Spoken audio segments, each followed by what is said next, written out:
munaasabad kooban oo ka dhacday garoonka diyaaradaha Muqdisho ayaa lagu soo bandhigay daafurka qalab loogu talagalay in lagu hago diyaaradaha hawada Soomaaliya.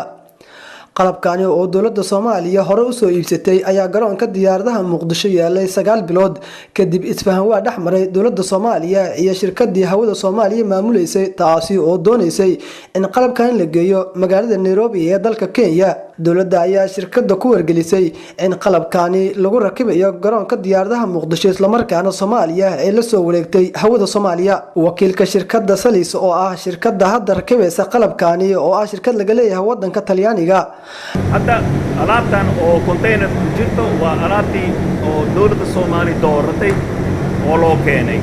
mareeyaha guud ee hay'adda duulista iyo saadaasha hawada Soomaaliya Yuusuf Jaale ayaa ka hadlaya dadaalka qalabkani keenistiisa loo maray. qalabkani rakibaadiisa hadii Ilaahay yiraahdo maanta markii wasiirka uu containeradan furo rakibaadeedii ay ku bilaabi doonto bildiga diyaarka noo ah oo loogu talagalay marka hore in qalabka lagu rakibo hadii Ilaahay yiraahdo. waxaan ku kalsoonahay shaqaalaha jooga Nairobi kartidooda iyo tayadooda.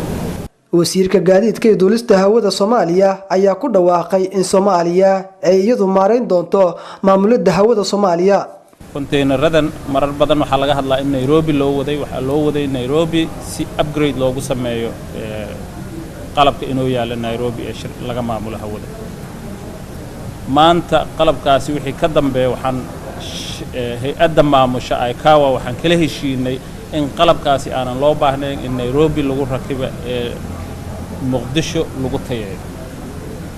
maanta waxaad arkaysiin injineeradii iyo representative-kii shirkadda oo halkan nala joogo hortiina ay ku furi doonaan kadibna waxaan noo bilaaban doontaa insha Allah tacaala shaqadii lagu rakibayay qalabkaasi halkan Muqdisho lagu rakibayay si aan u soo rarno shaqaalaha inaga jooga Nairobi oo shaqada halkan ooga socoto. qalabka tayeynta midkii projectigi weynaa ee loogu talagalay ma aha waa phase-kii ugu horeeyay. phase-ka labaad waxa la gaarsiinayaa aeroboorro badan oo Soomaaliya oo dhan kamid ah. Cabdiraxiin Cabdullaahi Honkabel TV magaalada Muqdisho.